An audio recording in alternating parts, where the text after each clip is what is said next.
Today we're going to be looking at addition of spins in quantum mechanics in Python. Specifically, I'm going to look at where the Clebsch-Gordan coefficients come from. This is something that when you take a quantum mechanics course in undergrad, it's sort of skipped over and you're taught how to read the tables and do that sort of stuff, but you don't really know where the coefficients come from. Unlike my other videos, my point here isn't to teach you some trick in Python to solve some problem that you can't do by hand, but rather to use Python and to use the environment of coding and matrices and that sort of stuff to further explore quantum mechanics and to get a better understanding of this sort of stuff. I have a really strong belief that when you deal with this stuff on a computer and you actually have to deal with the arrays and matrices yourself, you get a much better understanding than on paper when you're doing it by hand, and it becomes a lot easier to learn the material. So let's dig into finding these coefficients and enjoy the music as well.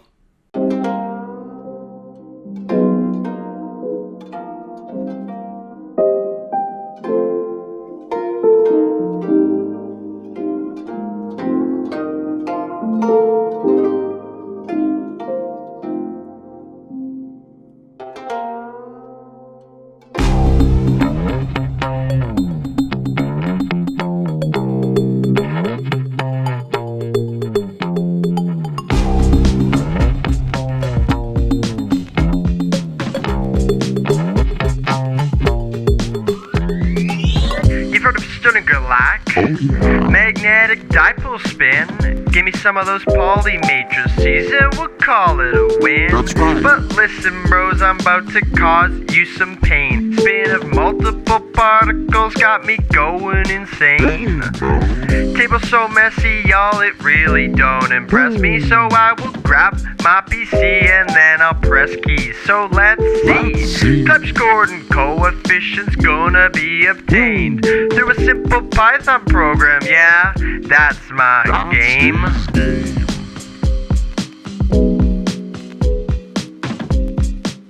So as you can see here, I have a new setup today. I thought that my face was overlapping the code sometimes and it was blocking some stuff, so I thought this might be easier to see this, and then I can also put my links to my Discord and GitHub as well for you guys to see. So let me know what you think, and I'll go back to the old setup if you guys don't like that.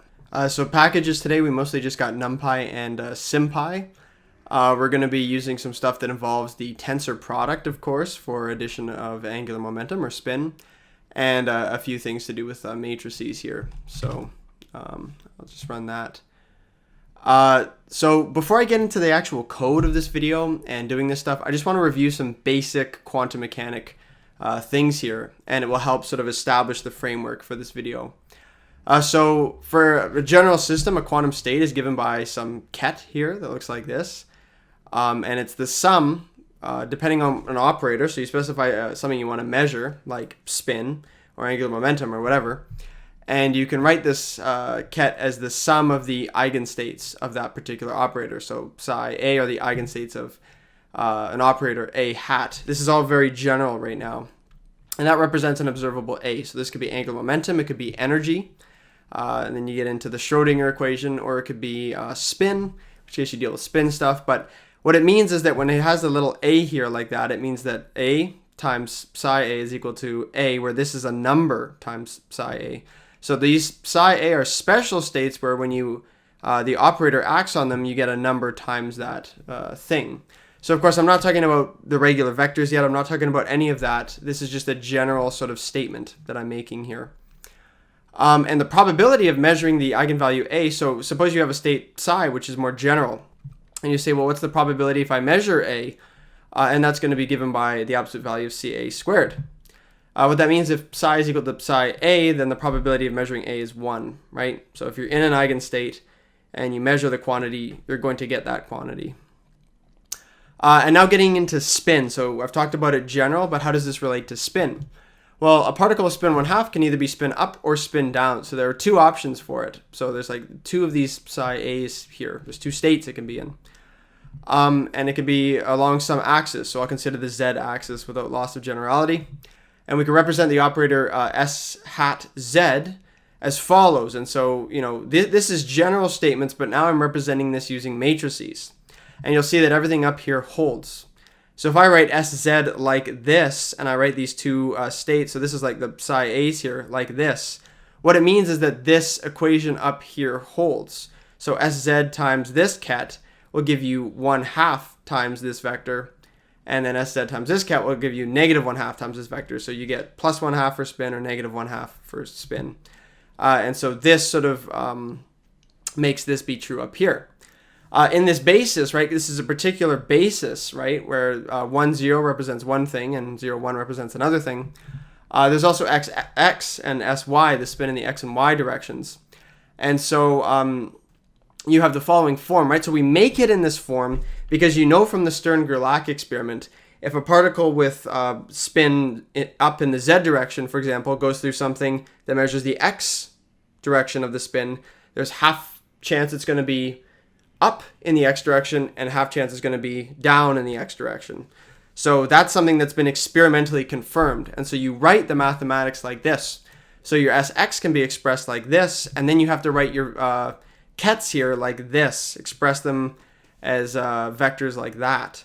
And you'll see that, you know, if these are indeed eigenvectors of this operator here. So if I'm in this state, I will have a definite x spin. In addition, this state here is a mix between these two states. And so what it means is that I can break this state down here into a combination of these two states, or I could break this state down here into a combination of these two states. And of course, then there's sy, which requires complex numbers. So this is sort of a summary of basic spin. I haven't added spins together, but this would be like the basic mathematics of spin. And this all is a direct consequence of the Stern-Gerlach experiment. They had a beam of spin sz 1/2 particles, right? So they measured it through one sort of magnet, and then they had sz, and you know that there's a half chance of it being up or down in the x direction. That's exactly what's done here. And then, of course, there's sy. And you can summarize these matrices like this. So Sx is equal to this, Sy is equal to this, Sz is equal to this, in the basis where a positive z is 1, 0, and this is 0, 1. And then the total spin is Sx squared plus Sy squared plus Sz squared. So I can define these matrices like this, and I'm going to do it all in sympy because sympy makes it very convenient here. And for example, here's my Sxa matrix. A is for, by the way, in this, if you're wondering why there's an A here, it's because A is going to represent 1/2, and then B is going to represent spin 1 later. And so I have these matrices here. And I also have S squared that I define like this. And so this is basically defining all my matrices, Sya as well, for example. And yeah, you can see that in order to keep things rational, I use sympy.rational for the 1/2. And this makes it convenient for when I start finding eigenvectors and stuff later. I don't want floating point numbers. I want to make sure everything is rational. So then there's the spin 1 matrices. And remember that a particle that's spin 1 can be either up in the z direction, 0, or -1 in that direction. So in the basis where 1, 0, 0 is spin up, 0, 1, 0 is 0 spin in the z direction, and 0, 0, 1 is down. I have an Sx here. This should really be an Sz. This is the matrix that's represented by Sz. And you note that if I multiply this by 1, 0, 0, I have 1 times 1, 0, 0. You could just write this out real quick. And I'll do this in a little bit, some examples here. And then this is Sx and this is Sy. And of course the total spin as well. So then I have this B that represents here. And I'm just defining the matrices like I did before. So what do these matrices mean? The matrices are expressed in the basis of Sz eigenvectors. So Sz is written in such a form that, for example, 1, 0, it's like tabulating something, right? Or you can think of it as like LEDs, right? So this is lit up. This means it's been up. And this is lit up here, so it's been down. And they're the eigenvectors with S is 1/2. The other case here is that 1, 0, 0, 0, 1, 0, and 0, 0, 1 are the eigenvectors with spin 1. This says that it's up in the z direction, 0 in the z direction, or -1 in the z direction. And you can see that I've summarized that down here. And so this is essentially what happens. So I take Sz and I multiply it by a spin down vector. And I get 0, -1/2. So this is equal to -1/2 times 0, 1. And if I look at this equation up here, it says that A is -1/2. So I get my eigenvector of my spin. I can also do this for 1, 0. and I'll get 1/2 times 1, 0. So this matrix is properly representing, what it's supposed to do here. SZB, right? The same sort of thing. If I go SZB times 1, 0, 0, I get 1 times 1, 0, 0, right? So that's spin 1. If I give it 0, 1, 0, it's 0 times that vector, right? So that means my eigenvalue is 0. And if I give it 0, 0, 1, I get -1 times that vector. So this is all just a review of very basic quantum mechanics here. There's another thing that's actually really important, and that's because S squared commutes with SZ, they share common eigenvectors. And that's a really important thing in quantum mechanics, is that if you have two operators that commute, they share the same eigenvectors. That means if I measure one quantity and it sort of goes into an eigenstate, and then I measure some other quantity, it will be in a definite state, right? Because they share the same eigenvectors. If I'm in an eigenstate for one, I'm also in an eigenstate for another. So I can show, of course, that they do commute, doing something like this. This is matrix multiplication. And I can do it also for the B as well. It's true for spin 1/2 and spin 1, or spin whatever.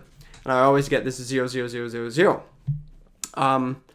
And of course my S squared, right? This is an eigenvector of SZ, but it's also an eigenvector of S squared. And so I get 3/4 and 0. So this becomes my eigenvector. By the way, this is all with H bar is equal to 1 in this particular case. I'm not worrying about H bar units here. Same thing with 0, 1, right? So it's 3/4 times 0, 1. That says that my eigenvector of S, that's, by the way, S times S plus 1 is equal to 3/4. So S is equal to 1/2, right? That's what this represents here if you look at an equation of that. So now we get something a little bit more complicated, and that says we take one particle with one spin, one particle with another spin, we combine them together. Of course, that's something like protons, where you have quarks that each have different spins. They're all combined together, and you get a new particle that has a new spin. And it can be done sort of in general for like any spins, but in this video I'm going to deal with spin 1 and spin 1/2. But of course this generalizes for anything. So if we put a spin 1 and spin 1/2 particle together, we need a vector that takes into account all possible states. What I mean by that is, like, you could have the spin 1/2 being up, the spin 1 being down, the spin 1 could be 0, the spin 1 could be up. Or the spin 1/2 could be down, and then the spin 1 particle could be up, 0, or down. So there's 6 different possible states, right? And that's represented by this vector here. So this is spin 1 is up, spin 1/2 is up, spin 1 is 0, because spin 1 has a Z component of 0. Spin 1 is up, or spin 1 is -1, and then spin 1/2 is up. And the same thing, all the same things for this, like here. And so this doesn't look like a vector that you're normally seeing, and so we use the same sort of thing, almost like lighting up an LED. So this 0, 0, 1 says that we're going to write it like this, and this is going to signify that we're 0, 0, 1. So spin 1 is down, and spin 1/2 is up. And if there's a 1 here, it means we're in this state, like this, this, this. So that's how we're going to arrange our vectors here to keep track of what's going on with these particles. The question is, if I write my vectors like this, I want to invent a new matrix. So this new matrix is going to be 6 by 6 because we multiply by this vector. And we want it, for example, to give us SZ for the spin 1 particle. So if I multiply some matrix here times this vector, I want to get what is my SZ spin for my spin 1 particle. And so it's going to have to take into account, well, it goes 1, 0, -1, 1, 0, -1. So it's sort of repeating in this vector. And you can check that this matrix here, which is equivalent to a tensor product, where I put my SZ, this is 3 by 3 because it's spin 1. And this 0 is just a 3 by 3 matrix with zeros. And that's written like this. This matrix will give you the right values here. And so, for example, it's just a tensor product between the identity matrix and SZB here. So that's what's going on here, because this, of course, is the identity, 1, 1, and then 0, 0, and you're multiplying SZ like this. So this is the matrix that you want. It's a simple tensor product. And for example, this will give me the spin of the first particle, right? So this first particle being the one here. So if I multiply it by, let's start with 1, 1, 0, 0, 0, 0, 0. And it'll give me 1 times that vector, right? And that's because this state up here is the spin 1 particle in the upper Z state. But if I multiply by 0, 1, 0, 0, 0, 0, It's all zeros. And that's because, of course, now 0, 1, 0, 0, 0 represents this state here where my first particle, spin z, is 0, right? That's what this lighting up this thing here specifies that we're in this state. We're just keeping track of information here. And, of course, you could check anything, right? So here, I know that this is also spin 1 is going to be in 0, right? So that's this here. This is spin z of the spin 1 particle is 0. And I can multiply by this vector, and it should also give me all zeros, and it does. Whereas, here, -1 times this vector, so my eigenvalue is -1. So you can see that this works. This matrix works for multiplying with this vector that takes into account the information of both particles. So that's good. What about SZ for the spin 1/2 particle? Well, in this case, you can check that this matrix here, this is a 3 by 3 identity matrix, and this 1, 0, 0, -1 times 1/2 is the SZ matrix for the spin 1/2 particle. This is equal to this matrix, and it will give us the right values. This is also a tensor product between the spin of the 1/2 particle and a 3 by 3 identity matrix. And so I get a matrix that looks like this.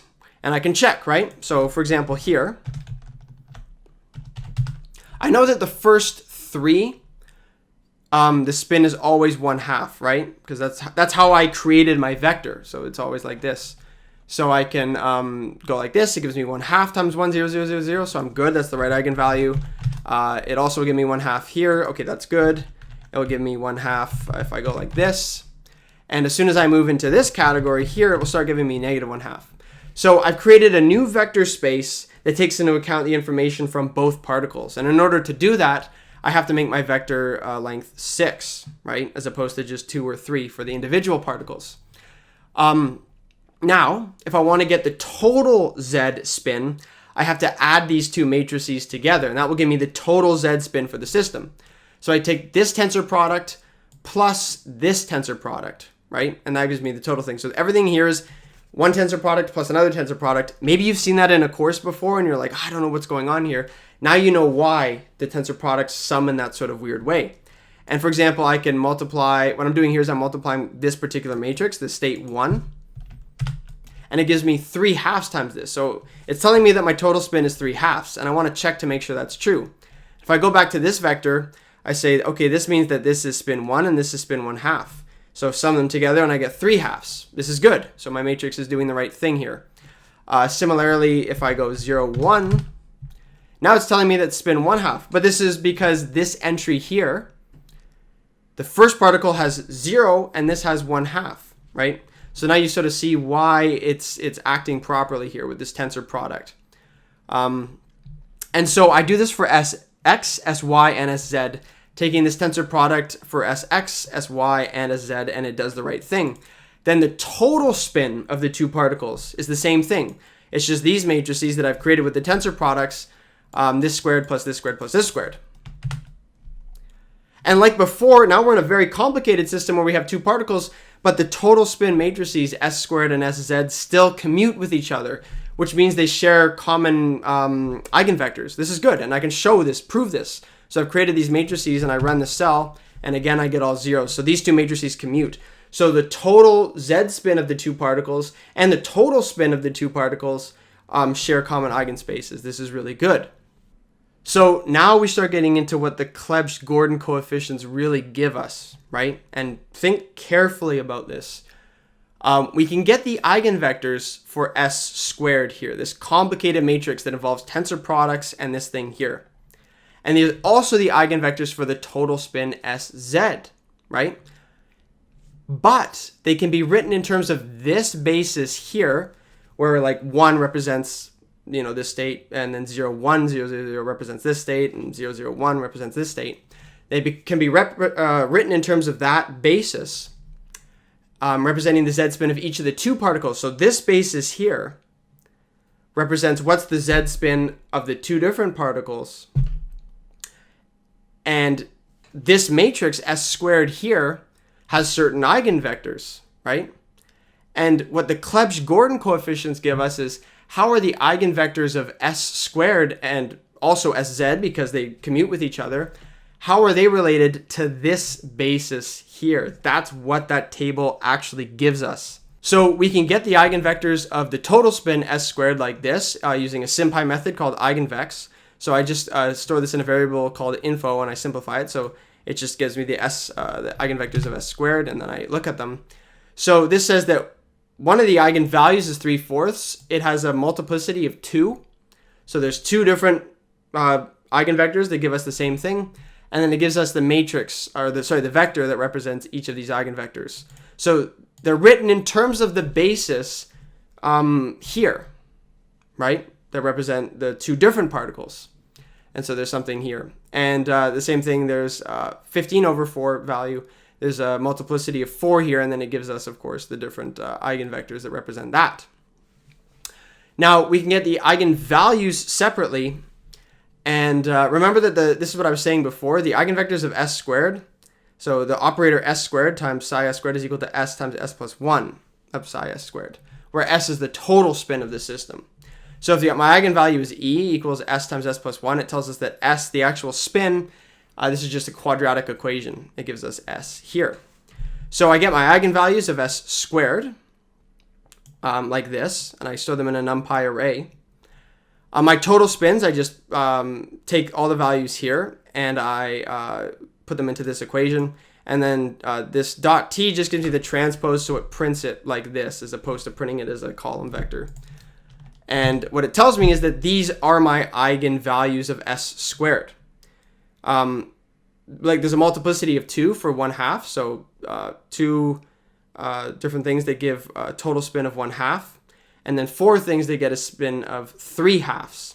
Now, so far we've done everything for s squared, which is the total spin, but we know that these eigenvectors are also eigenvectors of sz because they commute with each other.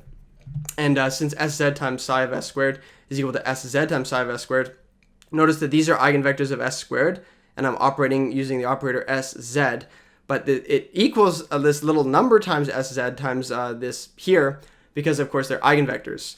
And since the psi's are normalized, we get sz, so this is how to extract our z spin is equal to this number, Hermitian conjugate or whatever, times sz times psi s squared. So this will give us our sz that correspond to these numbers here. So these are the total spin. The question is, what is the z spin for each of these cases?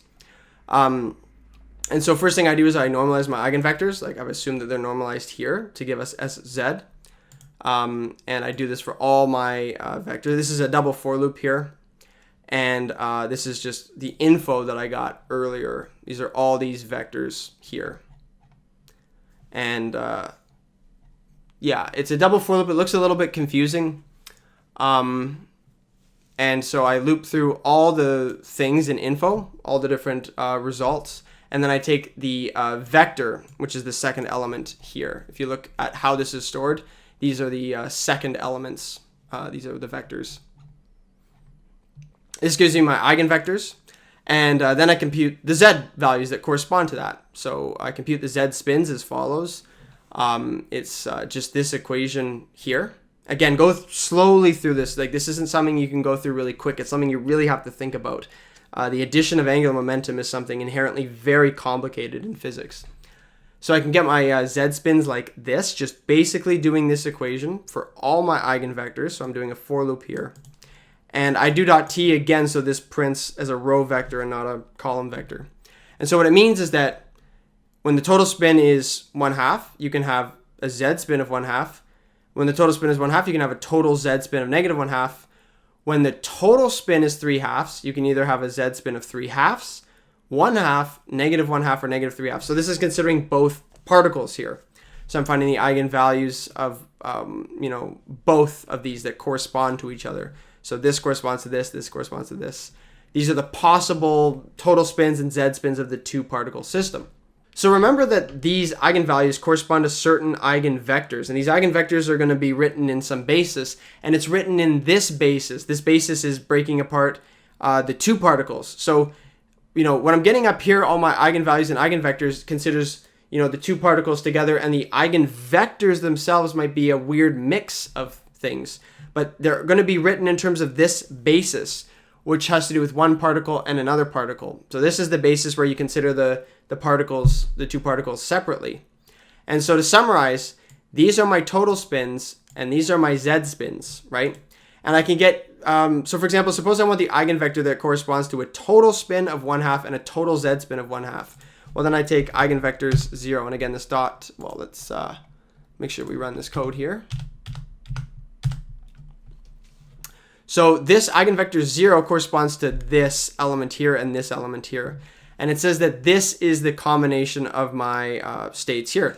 So what it is essentially saying, ignore this at the bottom, this is for 1, but what this is essentially saying is that I'm minus root 3 over 3 times this here plus root 6 over 3 times this here. So when I'm a total spin of 1/2 and a total z spin of 1/2, I'm some sort of mix of the states of these two particles here. I'm a little bit of this particle being z0, the spin 1 particle having a z spin of 0, spin 1/2 particle having a spin up, and a little bit of this down here. And so what I have at the bottom is for 1, so this is a total spin of 1/2 and a z spin of negative 1/2. And I think this will summarize everything together at the end here.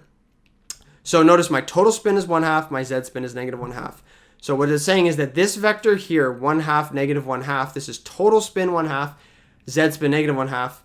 This is the Griffiths notation of the Clebsch-Gordan coefficients. It says, well, root 6 over 3 is the same as root 2 over 3, like this. This is equal. Minus root 2 over 3, 1, negative 1, right? And you say, okay, well, where does this come from here, 1, negative 1? This is this element here. It's the third element. So my z spin of my spin 1 particle is minus 1. So my spin 1 particle, that's what this represents, is in a minus 1 z spin. My spin 1/2 particle, which is this here, is in a spin 1/2 state. It's an upper spin. So that says that, notice that this is selecting this element here. Sorry, it's selecting, yeah, this element here. It's also root 3 over 3, so this is equal to 1 over root 3. And this state here, right, it's this element here that corresponds to this second last one here. It says that my spin 1 particle has a 0 z spin. My spin 1/2 particle has a minus spin down here. And so this says that my spin 1 particle has 0 z spin. My spin 1/2 particle is spin down. And anyways, it's written in a sort of complex way, but that's how you would obtain the Clebsch-Gordan coefficients in Python. And as I conclude here, the point of this video isn't so much to find some easier way of getting the Clebsch-Gordan coefficients. Obviously, if you know how to use the table, it's easier to look at the table, and then that can guide you to getting the coefficients. I think the real point of this video here isn't so much coding to make the physics easier, but rather to explore what exactly the physics that's going on here. And I think that in a Python environment, when you're actually dealing with arrays like explicitly, it helps to understand what's going on with this spin. And so this video is definitely more complicated, and I went sort of fast through it, and maybe if you go slow through it, you'll understand a little bit better. But it's more complicated than my other videos in the sense you need to go slow, and maybe it will open your eyes a little bit to like what quantum mechanics is really saying here.